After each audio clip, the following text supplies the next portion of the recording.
All right, getting back to working on the bike. In a previous post, I put in a link for a digital speedometer, tachometer, all that good stuff that I found. Well, finally came in the mail.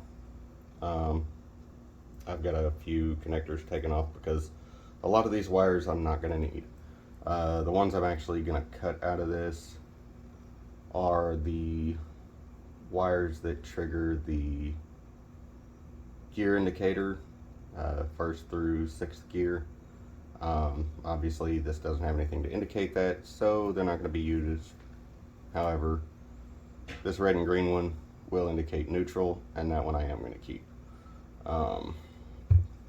I'm going to keep this in the stock speedometer housing just because I want to try to keep things not necessarily factory, but at least looking decent. And just having this mounted with all the wires coming out of it, I just wouldn't think would look good. So anyways, when you first take your speedometer off, you'll actually end up having to remove this bolt first. I've actually already taken all this apart because I had to do some modifications, make sure this was going to work before I did a video. But so you'll already have this bolt removed, and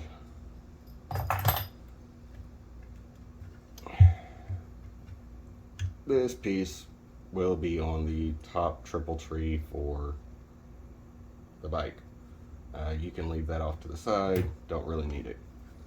When you first take this apart, you've got 3 wires for one that'll unplug from here, and then there's a wire that's going to run into the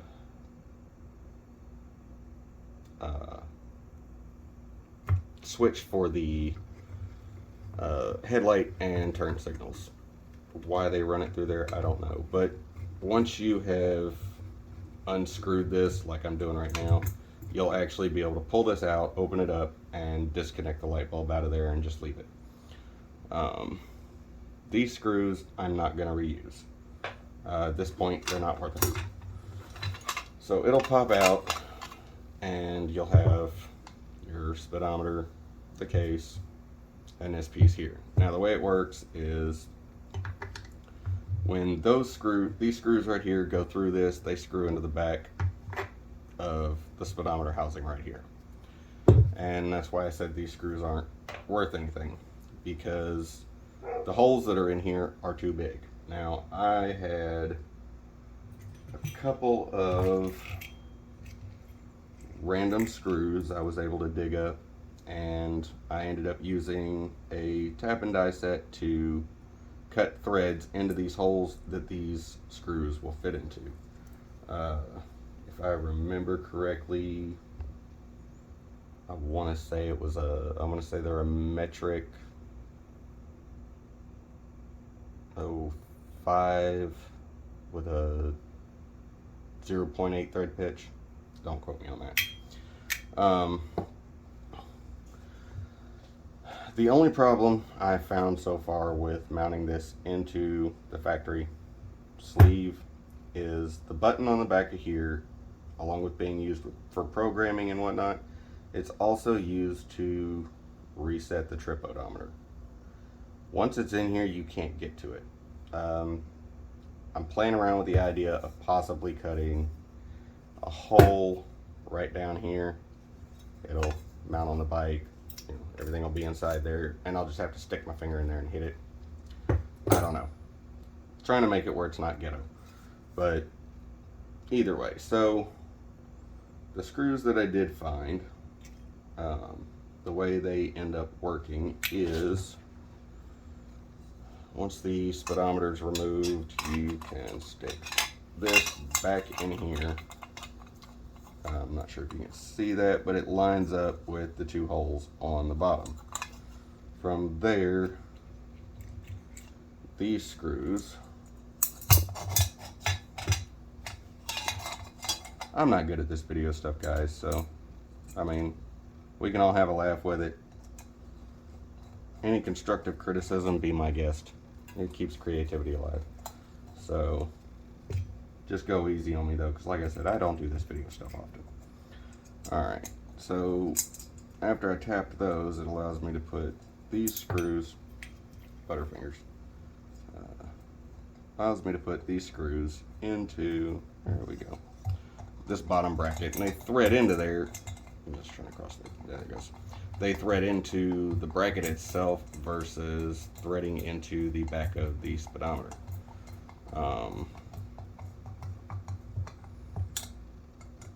And at that point, that's pretty much all you have to do for that there. Now, I know somebody may ask, well, why don't you just open the thing up and move the switch? I tried that. You've got 2 screws here and 1 up here. I took them out, tried to pull it apart to see if maybe I could just relocate this switch to the back side of this housing, but apparently when they manufactured this, they glued it as well as screwing it together, so yeah, that sort of sucks. As far as this being secure in here, it is a very, very snug fit.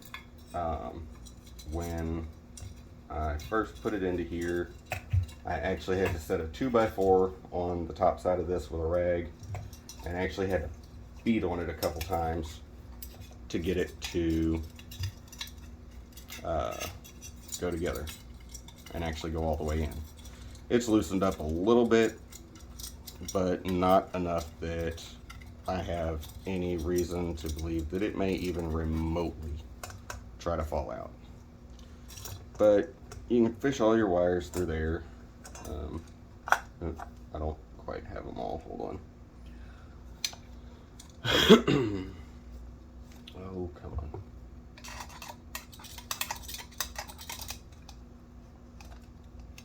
Oh. You know, this stuff goes a lot easier when you're just doing it by yourself, but as soon as you're doing it in front of somebody or trying to video it, everything's gonna fight you every step of the way. You bugger, come on.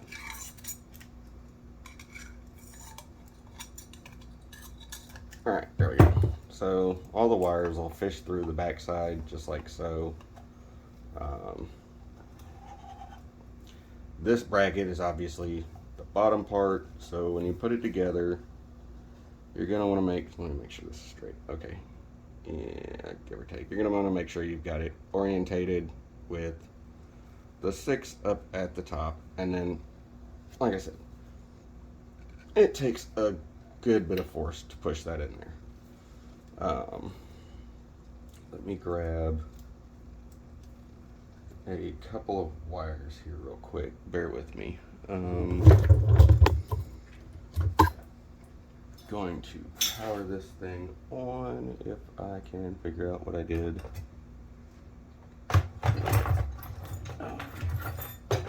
I'm also replacing the connectors on this. That's another reason I decided to go ahead and pull the connectors out of the end of there.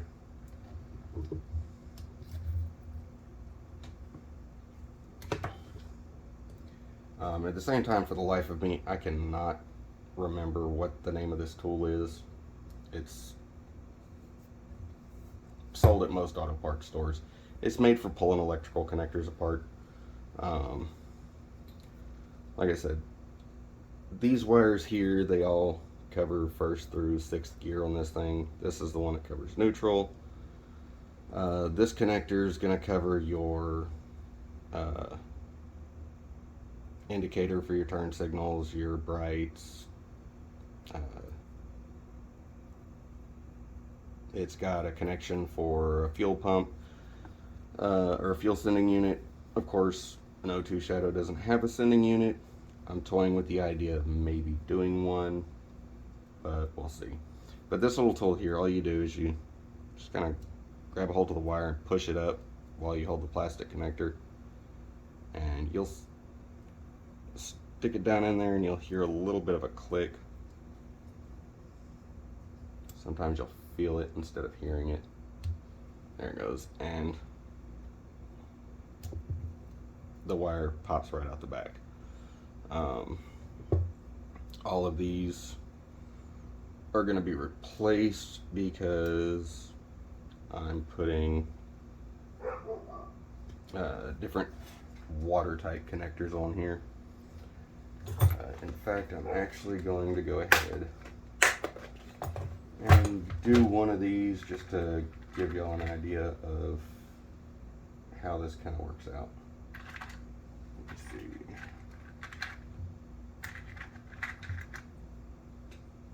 Alright, that's going to be on the harness side. So, alright.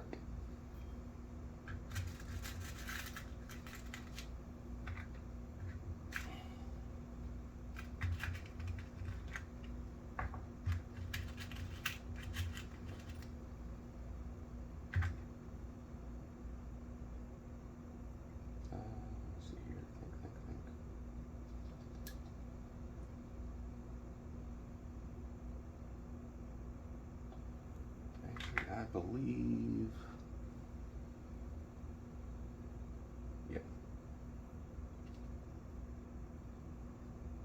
Okay, yeah, trying to make sure I got the right end here. Okay.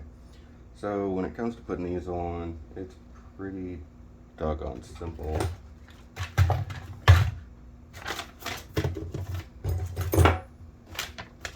I'm just gonna snip that old one off.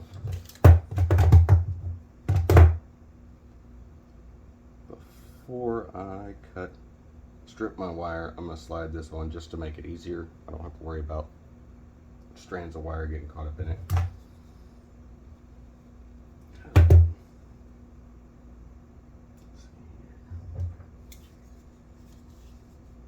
And we're just gonna snip off the tip. Twist that around.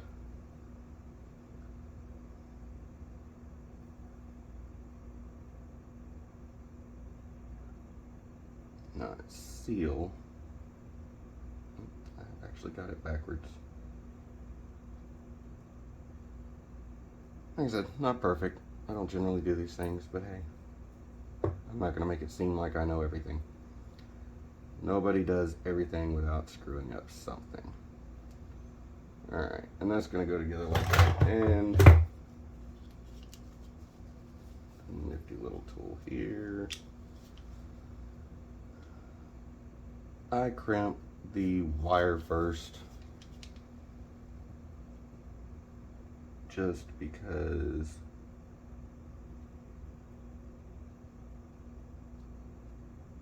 I don't want to sit here and crimp the seal on the end of it just to realize that I've crimped the seal and then I need to move this for it to make contact with the wire and not be able to move it. So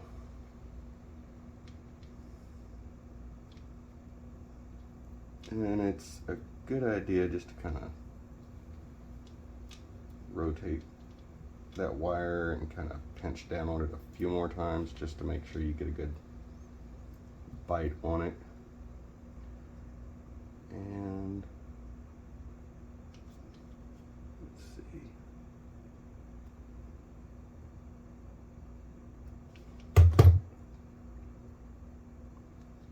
At the same time, you do want to watch because there is a section in those pliers for different sizes of wire, and with a different size piece of wire is a different crimp for the seal. So you're going to want to make sure that you definitely have the right one selected. There we go. And we're just going to set that in there. Give it a squeeze. And that's that. And then from there, all you've got to do is orient it with the flat side down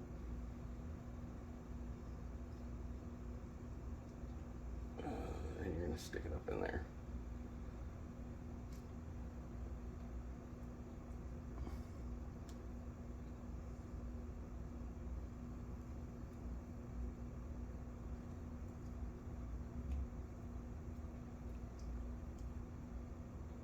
And it's in there. It's got a rubber seal on the back, so no water's gonna get in there, no moisture. And when the other end goes on, it'll have the same seal in here, and boom, everything's locked nice and tight and waterproof. So this ends up being a perfect fit in the stock housing. It does come with a bracket for mounting it. It does require some bending if you decide to use this, but it would mount onto the back and of the gauge itself, and then you'd run a bolt through it or however you want to do it. But I'm not wanting to put any extra holes in anything that I don't have to. So this just, to me, seemed a lot easier. No, everybody's probably going to want to know what it looks like. Well, it actually looks quite good. I was surprised. It is actually pretty doggone bright. I originally replaced the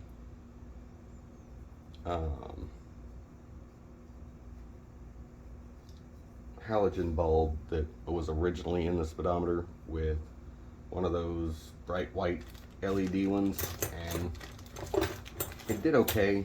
It wasn't great. It was just kind of okay. It worked, but this is going to allow me to see a heck of a lot better. In fact, I'm going to make this easy on myself.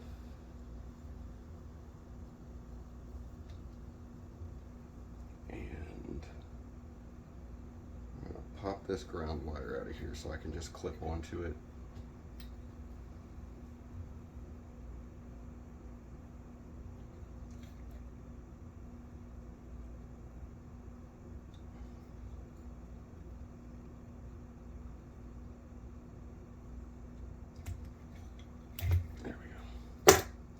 Because I can stick these wires into the power. It's got a switched power, which will come on when it's keyed, and then it's got a constant power that goes to the battery for the memory. Let's see, make sure I've got my polarity right here. Okay. So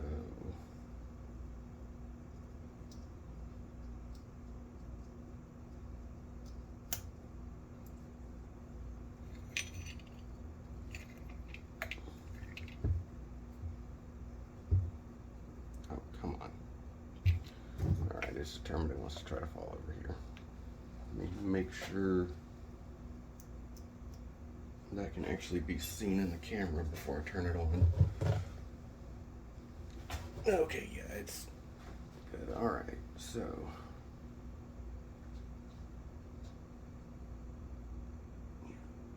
I'll clip the ground on, and it cycles through. The fuel indicator is going to end up flashing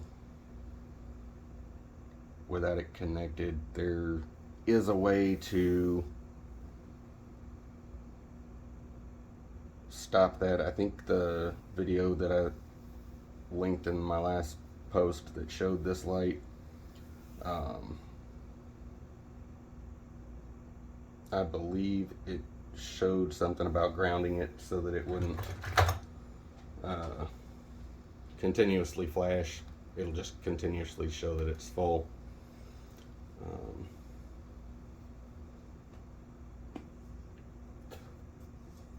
Let's see. Gotta see if I can get a few of those other lights activated on there.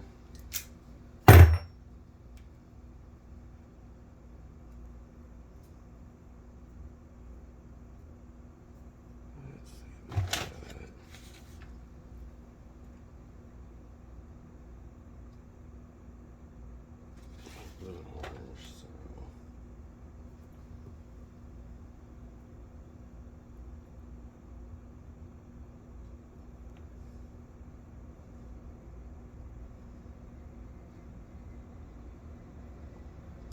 there's the left turn signal.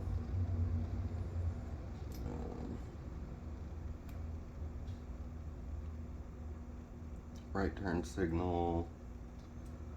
Let's see.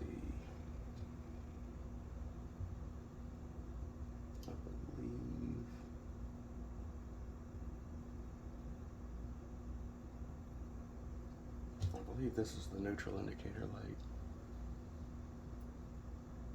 Not sure. No, maybe not. Let's see here.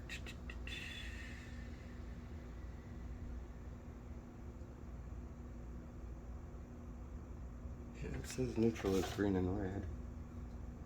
Oh, I'm colorblind. That's blue and red. Oops. See, we all screw up. Let's see. Not seeing a green and red.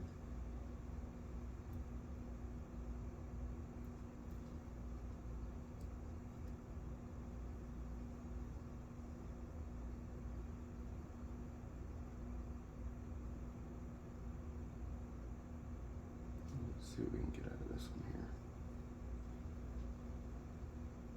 There you go. That's showing 6th gear. Let's see. 5th gear.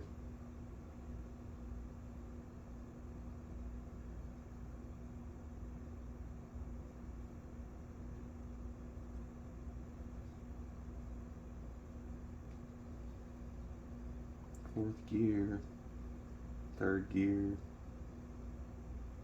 1st gear, 2nd gear.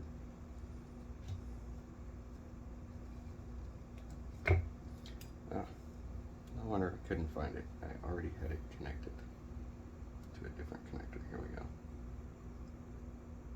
And there's the neutral light.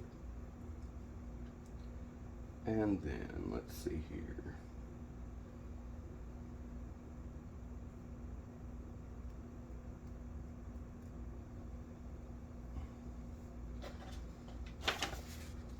We have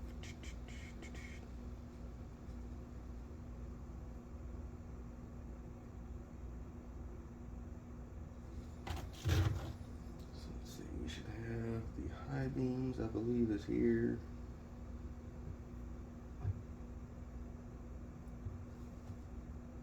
Yeah, and that's triggered by positive power. And I'm gonna assume this is the Rhine light indicator. Nope, not sure what that one is. Probably shouldn't keep connecting it like that then. Let's see. That was the fuel. Yeah, don't do that.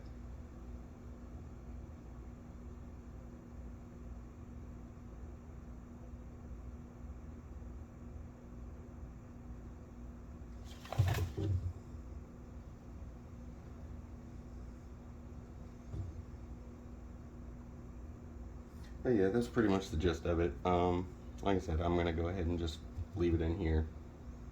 Like I said, I did have to use some aftermarket screws, and I did have to tap holes into the back of that bracket so that I could continue to use this housing. But I told y'all I'd let y'all know how it was going and keep y'all up to date with what I was messing with. So that's taking it from analog to digital and giving me a lot better display.